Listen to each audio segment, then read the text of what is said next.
Marami nga po mga idol na mga fans ng Golden State Warriors ang nagulat nang magkaroon si Coach Steve Kerr ng emosyonal na mensahe sa kanyang mga player na sina Draymond Green at Stephen Curry. Mukhang nagpapahiwatig na ito na posibleng umalis siya sa team matapos ang isa na namang nakakadismayang pagkatalo at pagtatapos ng kanilang kampanya ngayong taon. Ngunit ilang oras lang naman ang nakakalipas mula nang ma-eliminate ang Golden State kahapon, agad nga pong sinigurado ni Stephen Curry na hindi mawawala si Coach Steve Kerr sa kanilang team.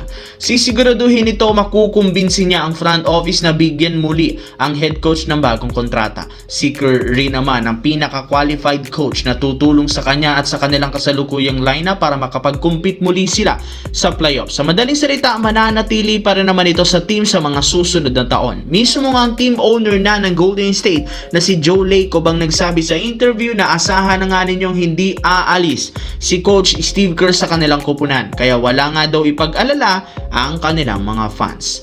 Samantala, malinaw pa sa sikat ng araw, yamado talaga ang Houston Rockets sa kanilang serye laban sa Los Angeles Lakers na merong sobrang undermanned na lineup. Kaya bago pa magsimula ang Game 1, maraming ang mga analyst ang nagsabi tatambakan nga agad ng Rockets ang Lakers. Hindi nga daw kakayanin ng Lakers na sabayan ng Houston nang wala sina Austin Reeves at Luka Doncic. Pero sa kabila ng pagiging underdog ng team, nagawa pa rin naman nilang masabayan sa umpisa ang Rockets sa pagiging agresibo ng team. Tinulungan rin naman siya dito, lalo si LeBron ang kanyang mga kakampi na rason bakit nagkaroon sila ng magandang simula. Pero kagaya ng inasahan, hirap pa rin nga silang pahintuin ang Houston. Dahil nga hindi rin naman dito naglaro si Kevin Durant dahil sa knee contusion, nakuha nga ng Los Angeles Lakers ang Game 1. Maganda ang takbo at syempre ito ang pinaghandaan nilang game plan kontra sa Houston Rockets na nagbigay sa kanila ng malaking momentum para sa panalo sa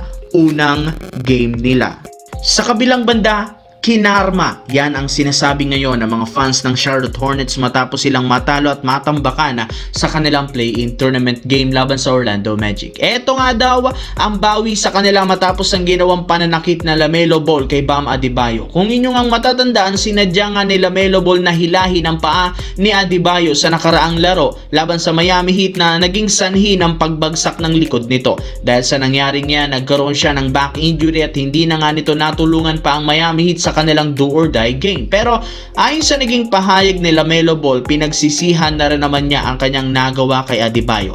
Personal nga niya itong kinausap para humingi ng tawad sa nangyari. Marami nga siyang natutunan sa kanyang naging experience sa play-in tournament ngayong taon. Kailangan nga daw niya mas maging matured sa loob ng court. Hindi nga daw siya pwedeng magpadala sa hype at magkaroon ng overconfidence. Dapat mag-focus at manatiling solid ang composure upang makapasok sila next year kung sakali man sa NBA playoffs.